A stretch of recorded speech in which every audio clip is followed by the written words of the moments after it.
Good morning students, myself Deepak Verma. कल हमने पढ़ा था share forfeited in case of share issued at premium and premium amount not received, premium amount received. लेकिन आज जो पढ़ेंगे, आज उसका बिल्कुल अपोजिट होगा कि शेयर इश्यू तो प्रीमियम पर होंगे लेकिन प्रीमियम का पैसा हमारे को प्राप्त नहीं हुआ होगा। नहीं होने का मतलब है कि जब हमने इश्यू किया था तो शेयर कैपिटल क्या था, अब कैंसिल करने के लिए शेयर कैपिटल अकाउंट डेबिट होगा, जबकि पिछली बार ऐसी स्थिति में ऐसा नहीं था। पिछली बार क्या था, क्योंकि शेयर प्रीमियम पर इश्यू थे और प्रीमियम का पैसा प्राप्त हो चुका था, तो जो पैसा हमारे को प्राप्त हो जाता है वो कभी भी कैंसिल नहीं होता है। जो पैसा हमारे को प्राप्त हो जाता है वो कैंसिल नहीं होता है, इसी कारण शेयर प्रीमियम का पैसा पिछली बार कैंसिल नहीं किया था। अब देखिए क्या कह रहा है, when share is forfeited on which the amount of premium has been made due but has not been received after wholly or partially, चाहे पूरा नहीं मिले चाहे अधूरा नहीं मिले। और मैंने गोल्डन रूल बोला था, सिक्योरिटीज प्रीमियम अधूरा कभी होता ही नहीं है, आएगा तो पूरा, अदरवाइज सारा का सारा कैपिटल कम आ जाएगा। तो securities premium account will be cancelled, cancel करेगा मतलब डेबिट करेंगे। At the time of making due securities premiums will be credited, क्योंकि जब हमने इश्यू किया था तो सिक्योरिटीज प्रीमियम क्रेडिट हुआ था। जैसे अलॉटमेंट के साथ हुआ तो allotment account debit to securities premium, first call के साथ हुआ तो first call account debit to securities premium, और फाइनल कॉल तक जैसे भी होगा तो final call account debit to securities premium. तो उस अब फॉरफिट केस में journal entry, the journal entry will be as follows, या will be made share capital account debit, जितना पैसा मांगा जा चुका है कैपिटल का, share securities premium account debit, जितना सिक्योरिटीज प्रीमियम डेबिट हो चुका है उतना, टू शेयर फॉरफिट अकाउंट, जितना पैसा हमारे को रिसीव्ड हो चुका है उस राशि से,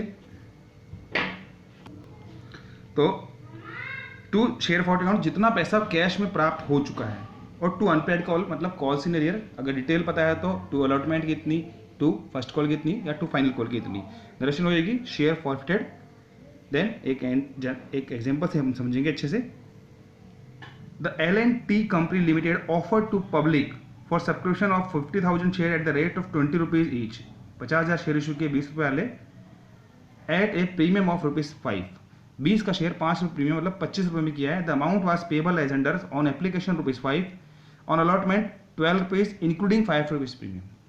point to be noted, 12 rupees, 12 रुपये मांग रहा है लेकिन 7 रुपये तो है कैपिटल के और सारा का सारा इंक्लूडिंग प्रीमियम 5 रुपये है, तो 7 + 5, 7 रिप्रेजेंट करेगा कैपिटल को और 5 रिप्रेजेंट करेगा प्रीमियम को।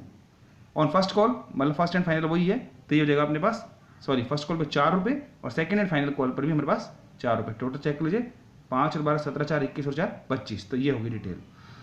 Application for received for all the shares allotment was made to all the applicants in full. Mr. A failed to pay allotment and call money on 200 shares held by him.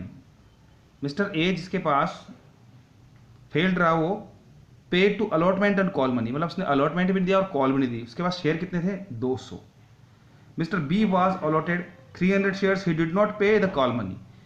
B जिसके पास 300 share थे और वो मुझे call money नहीं दे पाया, their share was forfeited, दोनों के शेयर ए और बी दोनों की कर ली। अब एक बात ध्यान रखना, ए है उसके पास 200 शेयर है, उसने अलॉटमेंट और कॉल मनी कुछ भी नहीं दी।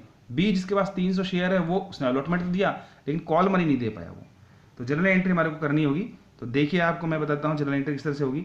सबसे कह रहा है, तो ये कह रहा है अपने को general entry for the forfeiture only, सिर्फ हंचों के हरण से संबंध देंगी। तो सबसे पहले होगा हमारे पास 200 शेयर की हम बात कर ले, फिर हम 300 शेयर की बात कर ले। 200 शेयर, देखो दोनों स्थिति आ गई इसके अंदर, एक टुकड़े में प्रीमियम रिसीव्ड होगा, एक टुकड़े में प्रीमियम रिसीव्ड नहीं होगा। प्रीमियम रिसीव्ड किस पे हुआ होगा, जिसने प्रीमियम के साथ ड्यू वाला पैसा दिया होगा। तो प्रीमियम ड्यू कहाँ की गई, प्रीमियम देखिए मैं आपको बता देता हूँ, प्रीमियम ड्यू हुई थी हमारे पास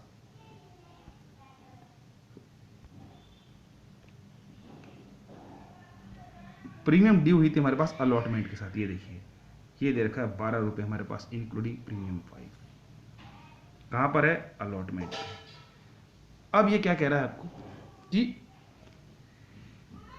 मिस्टर ए फेल टू पे allotment and call money. Mister A ने क्या किया,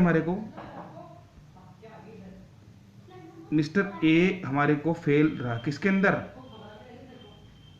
ये देखिए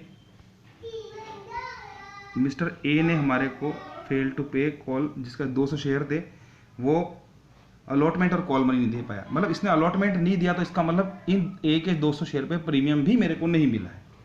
देखिए अब आगे, जबकि mister B was allotted 300 shares, he did not pay the call money. 300 share पे कॉल नहीं मिली, मतलब 300 शेयर पे हमारे को क्या मिल चुका है, हमारे को प्रीमियम को पैसा मिल गया, क्योंकि उसने अलॉटमेंट दे दिया, उसने प्रीमियम भी दे दिया होगा। अब देखिए एक एक टुकड़ों में देखते हैं, चाहो तो एक साथ भी कर सकते हैं, लेकिन अलग अलग ही कर लेने में समझाने के लिए सही रहेगा। अलग करोगे तो भी क्वेश्चन गलत नहीं है। हाँ, अलग करना कंपलसरी तब होगा जब मान लो किसी का अलॉटमेंट ड्यू किया, अलॉटमेंट नहीं दिया और तभी जब्त कर लिए, तो फिर तो उन पर फर्स्ट कॉल भी ड्यू नहीं होगी। वो आगे क्वेश्चनों में देखेंगे अपन, फिलहाल दोनों की अलग अलग देखिए। शेयर कैपिटल अकाउंट डेबिट, पैसे कितने मांगे जा चुके हैं, पूरे 20 रुपये मांगे जा चुके हैं, तो एंट्री होगी शेयर कैपिटल अकाउंट डेबिट। ये देखा आपको, share capital account debit 200 into 20, इसका मतलब पूरे 4000 रुपये मांगे जा चुके हैं।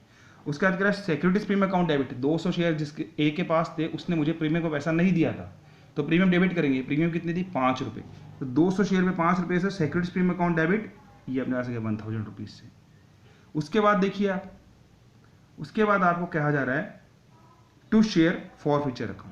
शेयर फॉरफीचर अकाउंट, इसका मतलब इसने पैसा कितना दिया, जिसने अलॉटमेंट नहीं दिया उसने सिर्फ सिंपल सी बात है एप्लीकेशन दिया होगा। एप्लीकेशन पे कितने रुपये मांगे थे मैंने, एप्लीकेशन पे मैंने मांगे थे 5 रुपये, तो इसका मतलब 200 शेयर पे 5 रुपये आएंगे, तो मेरे पास होगा ये अपने पास 200 इंटू 5 1000 रुपये। उसके बाद मेरे को कह रहा है ये टू शेयर फॉरफिटेड, जितना पैसा जब्त हुआ। अब कॉल टू अनपेड कॉल या कॉल से नहीं, आपको डिटेल पता है, डिटेल लिखिए।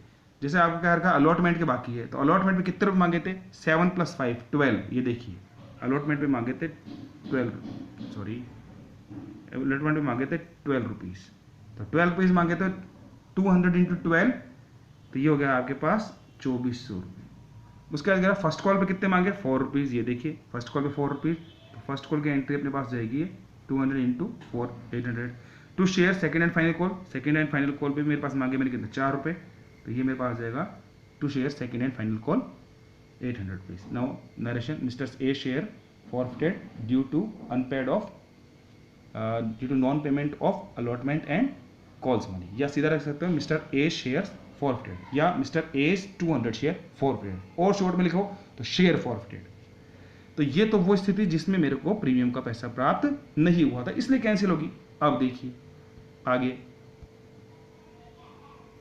आगे आपको कह रहा है जिसके पास थे 300 शेयर, 300 शेयर थे, इसका मतलब 300 शेयर, ये 200 इसने गलत लिख दिया यहाँ पे, ये क्लर्क की ले रहे थे, प्रिंटिंग मिस्टेक है। तो मिस्टर बी के पास 300 शेयर थे, 300 इंटू 20 कितने रुपये मांग चुका था वो, 6000 रुपये, तो शेयर कैपिटल अकाउंट डेबिट 6000 रुपये से। इसके शेयर सिक्योरिटीज प्रीमियम डेबिट नहीं होगा, ये देखिए ऊपर देखिए यहाँ सिक्योरिटीज प्रीमियम डेबिट हो रहा है, लेकिन यहाँ सिक्योरिटीज प्रीमियम डेबिट नहीं होगा। क्यों नहीं होगा, क्योंकि पिछले मिस्टर ए वाले केस के अंदर तो उसने अलॉटमेंट नहीं दिया था, इसलिए उसने प्रीमियम नहीं दिया था। यहाँ पर इसने मिस्टर बी ने सिर्फ कॉल नहीं दी है, फर्स्ट एंड सेकंड कॉल, इसका मतलब अलॉटमेंट दे दिया, और अलॉटमेंट दे दिया तो सिक्योरिटीज प्रीमियम आ गया, और सिक्योरिटीज प्रीमियम आ गया तो डेबिट नहीं होगा, जैसे मैंने आपको अपने पिछले वीडियो में बताया था। तो यहाँ पे होगा टू शेयर फॉरफिटेड अकाउंट, वो वाला पैसा जो कैपिटल का है और मेरे पास आ चुका है। अब आने में तो देखिए कितने रुपए आए मेरे पास, मैं आपको बताऊँ। इसने मेरे को एप्लीकेशन अलॉट दी तो 12 और 5 17, ये देखिए आपको मैं एक बार बता देता हूँ, ये इसने मेरे को 12 और 5 17 रुपये आ गए मेरे पास यहाँ पे, सॉरी ये 4 रुपये भी आ गए साथ में, ये देखिए ये अलॉटमेंट एप्लीकेशन पे 5 रुपये, ये देखिए आप एप्लीकेशन पे 5 रुपये और अलॉटमेंट पे मेरे पास है, दोनों के मिला के 12 और 5 17 रुपये आ गए। लेकिन 5 रुपये प्रीमियम के, ये देखिए 5 रुपये किसके है मेरे पास, प्रीमियम के, तो प्रीमियम का नहीं, क्योंकि प्रीमियम पैसा प्राप्त कर तो डेबिट नहीं करेंगे, तो 12 में से 5 घटा दूंगा तो कितने रहेंगे 7, 7 और 5 कितने रुपये मेरे पास हुए, 5 हुए एप्लीकेशन के, तो टोटल 12 हो गए। ये 12 अलॉटमेंट के नहीं, टोटल कैपिटल का पैसा है 12 रुपये। अब ये देखिए यहाँ एंट्री, तो ये अपने पास होगा to share forfeit account 300 into 12, तो ये मेरे पास जाएगा 300 इंटू 12, देखिए आप यहाँ पे ये हो गया मेरे पास 300 इंटू, सॉरी क्या हो रहा है ये, सॉरी 300 इंटू 12, तो ये 3600 रुपये से।